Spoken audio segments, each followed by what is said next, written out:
Well, good morning, everybody, and I'm pleased to attend your coffee morning.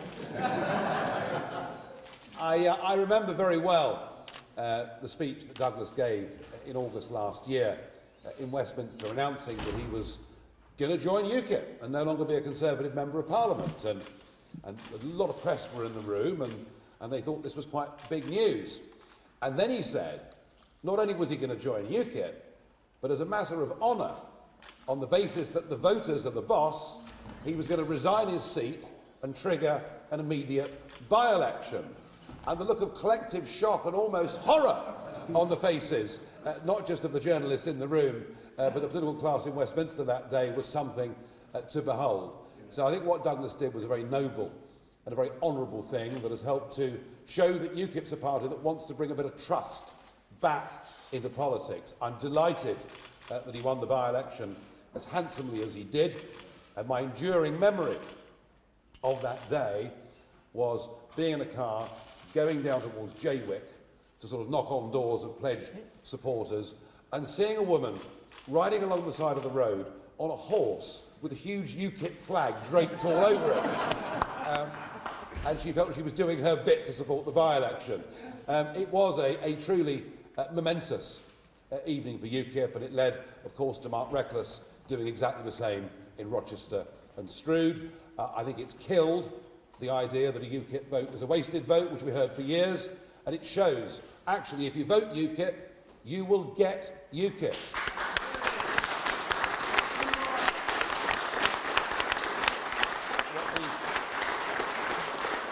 There are a lot of seats out there in which UKIP is currently second and challenging the incumbents, and in a surprising number of seats actually in the north of England, where Labour hold the seat and UKIP is the only challenger. And somehow we've got to get the message out to Conservative voters in seats like that. They need to think, in those seats particularly, about voting tactically, because actually in seats like that, if they vote Conservative, they'll get Labour. If they vote UKIP, they will get UKIP. So that's a message I'll be pushing as I travel around the country. I wish Douglas very well on May the 7th, but I'm also excited that 29 of you in this constituency have put your heads over the parapet. And I think maybe you'll produce an even bigger shock in Clacton in May than you did last September. We're a party, of course, that talks about the need for Britain to be self-governing. We're a party that talks about the need to sensibly control our borders and put in place an Australian-style point system. But there are a lot more things that UKIP's going to talk about in that manifesto launch. Douglas has talked about electoral reform, and actually we need big electoral reform. We've got a postal voting register, much of which, frankly, is open to question. And we would like to see that scrapped. And let's go back to the idea that you apply for a postal vote by proving who you are and having a reason to need a postal vote. And that strikes us as being a very good reform. And we also need to think a little bit about Britain's biggest party, which has not been discussed in this election at all.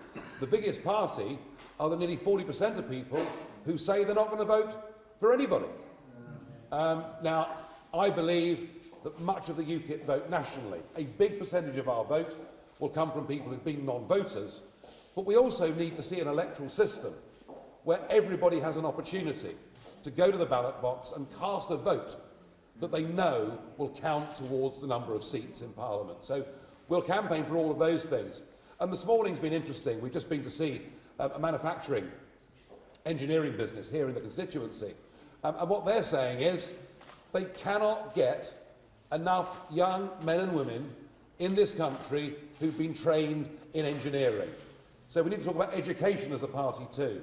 There's been too much emphasis on young people going to university, doing degrees that have no vocational link whatsoever, leaving our engineering firms with a genuine shortage of people they can employ. And one of the other things we'll talk about in that manifesto launch is the idea that actually people who want to get start vocational training could do so at school alongside studying their core GCSE subjects. And anyone doing engineering at degree level, we would say, should pay no tuition fees at all.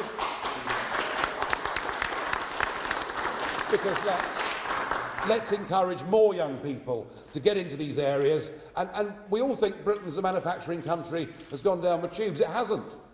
We're still about the 8th biggest manufacturer in the world, and it's something with a better energy policy and with more trained young people in this country we could be even better at than we are today. We've got 25 days to go, I think it is. I know that most of the electorate are frankly bored to death already with it, and they turn on their television every morning or their radio and they hear a new promise. Billions more money has been produced from this magic money tree that's going to fund all sorts of pledges and promises. And I don't think actually the public are believing any of it. It's going in one ear and out of the other.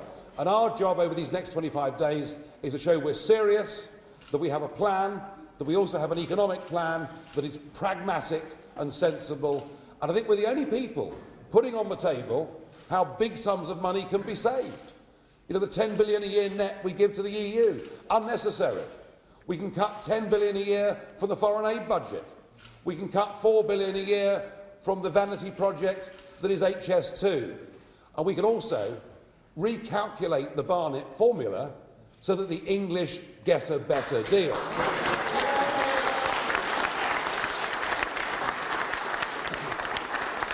Bear in mind that Liberal, Labour and Conservative are all committed to continuing with the Barnett formula as it is.